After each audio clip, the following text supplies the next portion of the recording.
Cheers, Al. Good afternoon. Good afternoon, everybody. Spotlight star this week, and we've got Mr Bridge on the couch. What's the date today? 19th, is it? 19th of June 2021. So, as you know, for our YouTube channel, we do a little bit of it. It's not an interview, it's just like a chat, just have a catch up when we want to get all the members through onto YouTube so that when we go to shows and stuff, everybody can say, I know that fellow, it's Mr Bridge. Mr Bridge, how are you? Not bad, mate. Got some questions for you, mate. Okie dokie. Right, so we're going to start off with introduction, so fire that off, Mark. Into the camera, mate. Hi all, my name's Marc Bridge, 48 years old. How long have you been modelling? Like most boys, started when I was 7, 8 years old. Continued that up till about 13. Fell off it a bit. Started to get serious with school. Failed dismally at that anyway, so. Yeah, but after that, you had a great job though, didn't you? Oh yeah. What did you do? I was a weapons mechanic for the Royal Air Force. Happy days. How many years, mate? 9 years. Wow. Where were you stationed, mate? I was stationed on an old Battle of Britain station just north of Norwich, a place called RAF Coltishall. Oh yeah. Hurricane Station. What does that involve? So armament technician. So what do you have to do for that, mate? Well, it varies. If you're on the squadron, then you're loading the aircraft with either 30mm ammunition, practice bombs, sidewinders, cluster bombs. Well, not so much now, obviously, because they've been banned. 1,000-pound bombs, laser-guided bombs. So you've seen and handled all that. Mm-hmm. I'm well jealous, mate. Proper well jealous. I am, seriously. And do you use them cranking wheels? Because I've seen like some pictures on like YouTube and stuff. They're lifting them up by hand. Yeah, not so much for weapons. Weapons we had hydraulic loaders, Wendy loaders, Y loaders, R loaders, which R loaders were, well, R loaders and Wendy loaders, W loaders were motorised. Is that like, is it, I always sort of think of it as one of them jacks that you jack a car. One of them is, the Y loader is. Is that a Y loader? Yeah, it's basically like a shopping trolley with a hydraulic pump. You push it with the store on to where you need it, to the station where it's being loaded, and then you've just got to pump it. So when you look at that, when you say, right, I'm building a tornado, and on a tornado kit you've got a pylon, haven't you? Mm-hmm. And you've got them 2 little square cutouts, and you've got 2 pins on your bombs. Yep. Obviously, I want to say that's not real, is it? Yes. That is how it's attached on. Yeah. And then how is it actually attached onto pylon? You've got, right, those 2 lifting lugs. Yeah. Yeah. You pump, obviously you get the weapon up so far. Yeah. And it fixes on, not straight to the pylon. Yeah. But there's something called an ERU. What's that? It stands for Ejector Release Unit. Obviously that's when pilot presses button. Yeah, it's a system, mechanical system, which is held in place by a geometric lock. Right. So, like for example, if you was to stand on one leg, yeah, and sort of like try to lock your leg out, yeah, it's solid. Yeah. But if someone just comes along and taps the back of your leg, you're down. It's a geometric lock. So basically, it's like your arm is straight, but yeah, it's off centre somewhat. So it only takes the smallest amount to crack it, mate. Which is actuated by 2 explosive cartridges. The gas comes down from the cartridges once they've been fired, down 2 throttle tubes, and also at the same time a piston is forced down to release the geometric lock. But it then, where the bomb lugs are attached to the aircraft on 2 hooks, they retract, and with the gas that comes down, there's 2 pistons in the middle of the crutch feet. Unbelievable. Which forces the bomb out of the airflow, basically. Did you ever load any that and they didn't work? No. All worked. All of mine went off. Mr Bridge, didn't it? Right, so how long have you been in hobby? So we've sort of covered that, haven't we? So from young boys, jumpers for goalposts, and then it tails off, doesn't it, when you get into girls and beer and work. Mm-hmm. And then married a lovely lady and great kids. I've met them both. And then what? So how long have you fallen back into it now? Because you've not been back into it that long, have you? No, the first time I came down was April 2019. That would answer club, wasn't it? But I And think how long I think I was messaging you about You a were, week or mate. so before. And how long had you been modelling? Is that when you literally just started back up then? Yeah. All right. I thought you'd been modelling for like years. No. Happy days. No. Glasses on. Memories then of your first build, your first ever build. My first ever build that I can remember. It was. Stop this bit. No, actually, it wasn't. It was an Airfix 172 Mosquito. Right, okay, who got you that? My mum, because she saved the tokens up out of one of the Sunday Brilliant. papers or something Brilliant. and posted them off, and next thing I know there's a... And can you remember it when when you think back, can you remember it? Yeah.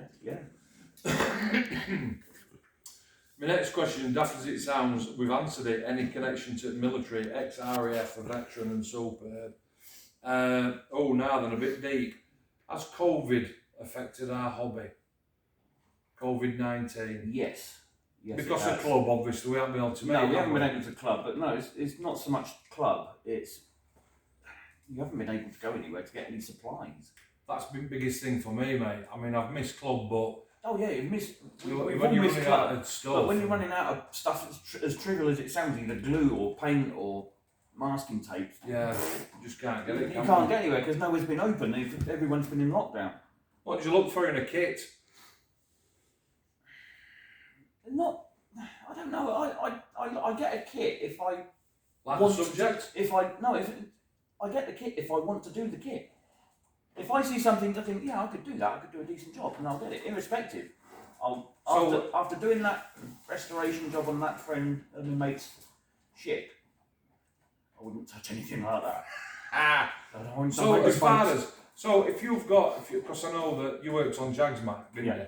So you've got two Jag kits available to you, and one is a little bit different in price. It's got recessed panel lines, it's got a really nice office, but the other one has got the decals that you want for the squadron that you are in, better armament options. Where are you going? Airfix. Favourite thing to build? I don't answer to this. It's not shapes, you've just said that. but you do like a bit of armour though, don't you? Yeah, I'm getting into armour. Not greatly. I've done 1, 2, 3. Well, I've done 3 kits for myself, and I'm doing When I ask that question, people normally sort of subcategorise into fast jets, World War II, or fast jets, or armour. I'd say out of those 3, I'll do all 3. World War II. I've even done World War One. Area in the build that you're not confident with and that you know you need to improve on. Weathering. Why? Because I've not so much weathering with regards to washes or panel lines. I'm comfortable with that now. It's more onto diorama type stuff. Yeah, I know what you mean, mate. Building a little diorama for it. Yeah. I mean, I'm doing an SAS Jeep, World War II SAS Jeep now. Yeah. And I've got a plan of putting it on just a little one of these cheap Wilco 6x4 photo frame sort of thing. Yeah. And building it up on that. But it's like, okay, sand. How can I make the terrain and all that sort of stuff. Social media has absolutely exploded, Mark, hasn't it? So even when you started club a couple of years since, you've got some favourite builders on YouTube, or you sort of watch, or are you just across the board? Just across the board. Across the board. Okay, cool. Well, there is one that I follow regular on YouTube. Go on. Shut up, daft. Right. The best tip or bit of advice that you've ever been given with modelling? I'm laughing because I should know what it is. Lid on. Lid on. Lid on, absolutely. Lid on. Airbrushing, tell me about your equipment, mate. So I know where you started, I know where you're up to. For viewer, you've been modelling for a couple of years now. Mm-hmm. Tell me the story there. Well, always built and painted models with the brush. Yeah. My first venture into airbrushing was with an old This was when that shop was open at Flanshaw. All right, yeah. The old railway model Yeah, shop. yeah. Because I used to work at Procter & Gamble, which is just round the back of it. Yeah. And I called in there on the way home one day. I can't remember if it was on the way home or in my lunch hour. And I went in. I just saw this can of propellant and the tube, and it screwed on, and this little popping airbrush thing. Yeah. And I thought, well, I'll give it a go, see how I go. And I did 148 Tornado. All right, cool. 31 Squadron. Yeah. Gold stars. Yeah, yeah. And I was blown away. Right. It was such a basic little thing. Yeah, yeah. But the improvement. Yeah. Over a paintbrush. Over a paintbrush. It's like night and day, isn't it? Yeah, the only way I can describe it, it's like from Johnson's paint trophy to the Champions League. Yeah, yeah, yeah. Absolutely. But then you moved on to Down for Air and Back for Paint. Tell me about that. Well, I have to say I had a good teacher. It's all about you, this Mark. Thank you. No, when I came to club, saw the facilities that were there, and I thought, yeah, I'm hooked, and got myself an airbrush lesson with your good self, and yeah, never looked back. But your airbrush now, your airbrushing's improved drastically. What airbrush are you using now? Loaded question, isn't it? I want to know. I have a Hardner and Steenbeck Ultra 2-in-1. Any good? Love it. Love it. Simplicity. Fantastic. Right, okay. Space setup. So you've been in my shed and I've been in your attic. Tell me about your space. Why is it special to you, Mark? It's a space where I can go and I can chill, relax, take my mind off of things, the everyday runner, just de-stress. Yeah, mate. Obviously having wife and kids, yeah, they take precedence, so my time up there is limited and rare. rare. Yeah. But it's nice, my space. It's my space. It may be in the attic, but it's my space. Yeah, I know. Worst build. Ooh. Have you got a shelf for dome? Yeah. Really? Right, okay. Right. I've got a choice of two. Yeah. And I want to know what they are and why. One, and is it you or the kit? It's the kit. Really? On both of them. Go on, what are they, mate? One is a Russian World War II 1.5 ton truck with 4 anti-aircraft machine guns. Sounds nice. Bed. Mini art, 135th. Right. Yeah. God. And the other? 148 Kitty Hawk Jaguar GR1. Really? That's not that old. What's up with It's that? not that old. So weird. Fit. Bad fit. Very bad fit. Cockpit sub is in 2 halves, obviously. You put it together. The cockpit and detailing is fine. Yeah. Photo etch parts with it. But then you come to offer, once you've built that up, and then you come to offer it up to the 2 fuselage halves. Yeah. It's not happening. No. There's about a millimetre gap all the way around. You'll have to bring that in. And that's something else I've just thought of with it. Go on. The instructions for assembling the undercarriage, the rear undercarriage, Yeah. it's all arse about face. You follow the instructions, and the main wheels, the rear undercarriage wheels, are 90 degrees off. I do that. I've done that with all them 32 Tornadoes I've built. That's why all my 32 Tornadoes are wheels up. I'm not kidding. Are you planning on coming to any shows, Mucker? Oh yeah. We do Bolton and Halifax. We love it there, mate. And you definitely you've been up with us, haven't you? You never been? Alistair, we need to take this show Virgin with us. We do, don't we? Yeah, Pop his cherry. Yeah. Pop his show cherry. Absolutely. When do you get time to build them, Mark? Because I know that you love it, don't you? Yeah. I'm building at the moment. Well, my wife, she crafts. She makes her own cards, greetings cards, birthday cards, and all that. That's a bonus.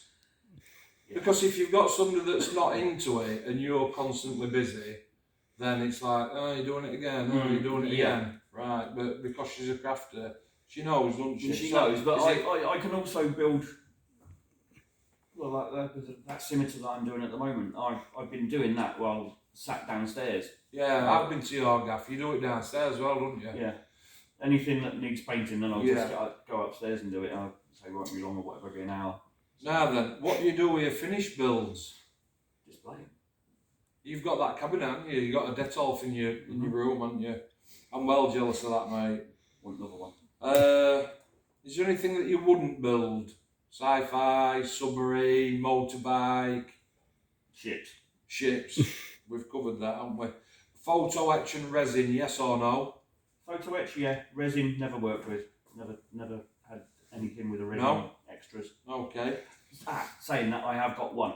I've got the Airfix 1/24 Hellcat. Yes, you have. And that came with a bit of resin. I want to know how that goes on. Do you think social media adds pressure to hobby? That's a deep question. Yeah, I think it does in a way, but in a good way. Why? Because you see people with all the builds that they've done. Yeah. I mean, yeah, fair dues. If you're starting out, you know, it's going to take time and experience to learn how to get up to these skills and the effects that you get. 10 years ago, no Facebook, right? You didn't go up that street saying to your mates, come and have a look at this. No, of course not. No pressure.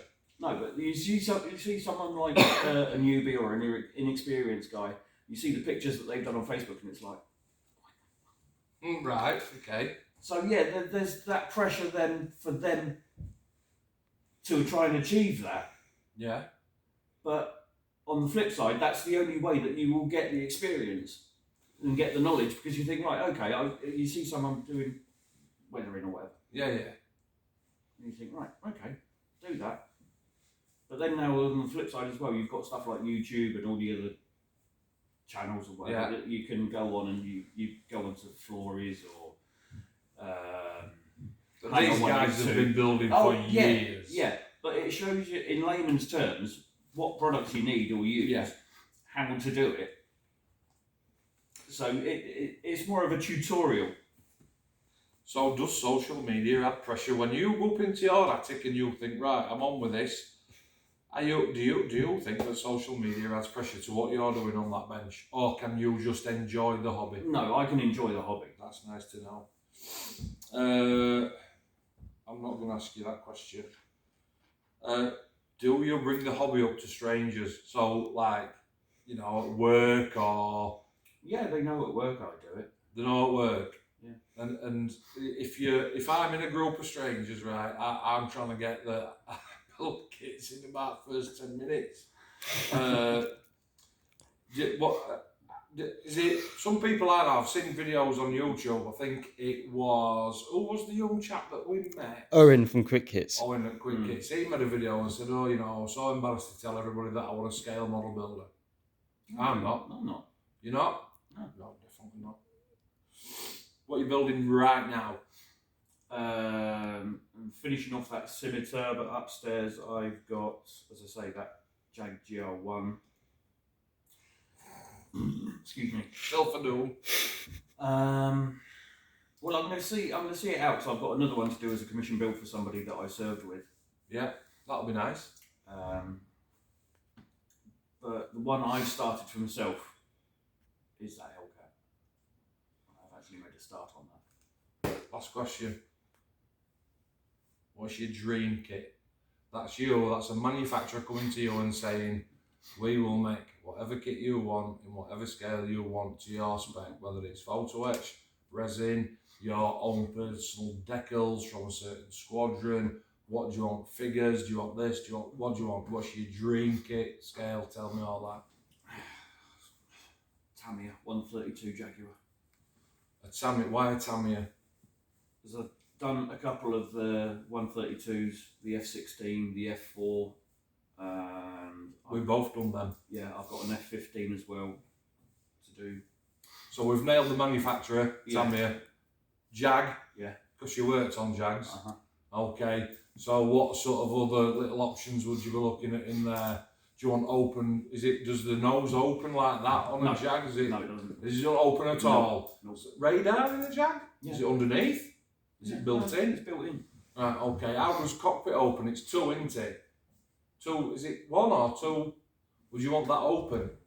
Well, you can have the option with it up or down. It's only one canopy that raises, obviously, on the single seat, but there is a two-seater tray. You'd want photo etch for all dials and instruments. Yeah. A couple of. Is it one pilot? Two. One pilot. One pilot. A couple of ground crew. Ladder. Yeah.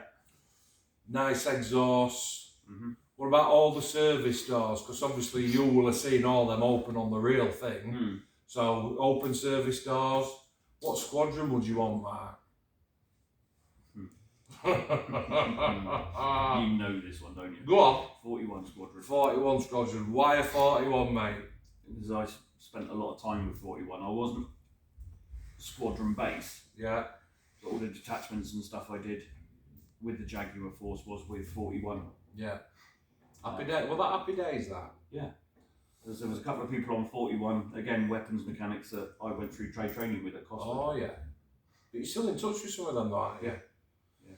I mean, that's a strong bond, that, Mark, isn't it? That's Bonds for life. bonds for life. Okay, so Tamir, 1 in 32, so not a 1 in 24 then? No. So Tamir, 1 in 32, Jaguar, 41 squadron with all the trimmings. It'd be nice, wouldn't it? It will be. I think I'd build that, mate. Happy days. Alistair, thanks a lot for being on camera. No problem. Mate, it's been an absolute pleasure, mate. It's been an honour. We'll stick that onto YouTube. Spotlight Star, we'll do something again next week. And thanks for watching. Just I'm going to mention George. Thanks for being really quiet and angelic.